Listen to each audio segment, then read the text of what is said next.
کیا امن کے لیے واقعی اربوں ڈالر کی ضرورت ہے؟ کیا ٹرمپ کا یہ بورڈ آف پیس اقوام متحدہ کا متبادل ہے یا معاون؟ اور سب سے اہم سوال یہ، کیا اس منصوبے میں فلسطینیوں کی آواز شامل ہے؟ سب سے پہلے جاننے کی کوشش کرتے ہیں کہ غزہ بورڈ آف پیس ہے کیا۔ امریکی صدر ڈونلڈ ٹرمپ نے جنوری 2026 میں ایک نئے بین الاقوامی فورم کا اعلان کیا ہے جسے غزہ بورڈ آف پیس کہا جا رہا ہے۔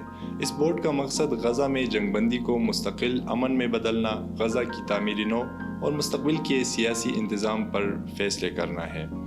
خاص طور پر اقوام متحدہ سے ہٹ کر ایک نیا ماڈل پیش کرتا ہے اور یہی اسے سب سے زیادہ متنازع بھی بنا رہا ہے۔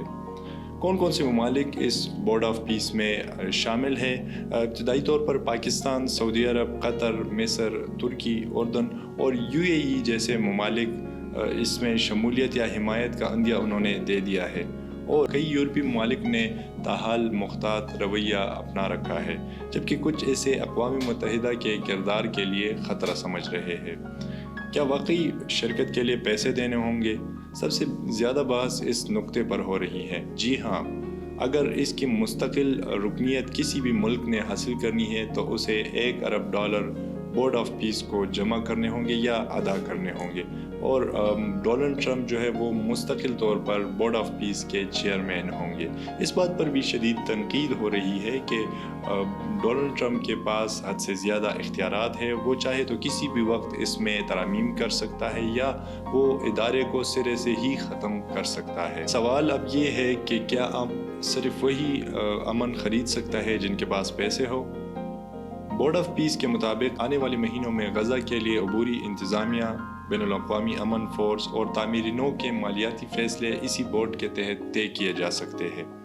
لیکن ناقدین کا کہنا ہے کہ اگر اس عمل میں فلسطینی قیادت اور عوام کو مرکزی حیثیت نہ دی گئی تو یہ منصوبہ بھی ماضی کے منصوبوں کی طرح ناکام ہو سکتا ہے۔ کیا یہ واقعی غزہ کے لیے امن کا راستہ ہے، یا پھر طاقتور ملکوں کی ایک اور میز جہاں فیصلے ہوں گے بغیر ان لوگوں کے جن کی زمین جل رہی ہے یا جن کی زندگی تباہ ہو چکی ہے جنگوں سے؟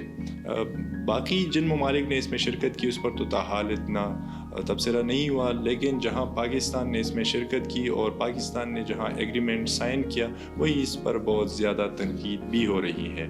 پاکستانی حکومت جہاں اسے سفارتی طور پر ایک بہت بڑی کامیابی سمجھ رہی ہے، وہی اپوزیشن کے مطابق وزیراعظم شہباز شریف نے اس فیصلے میں انتہائی جلد بازی سے کام لیا۔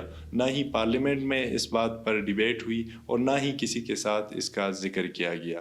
عالمی سیاست پر نظر رکھنے والے تجزیہ کاروں اور صحافیوں کے مطابق پاکستان کو مستقبل میں اس فیصلے کے مضر اثرات دیکھنے کو مل سکتے ہیں یا اس کے منفی اثرات پاکستان کو دیکھنے کو مل سکتے ہیں۔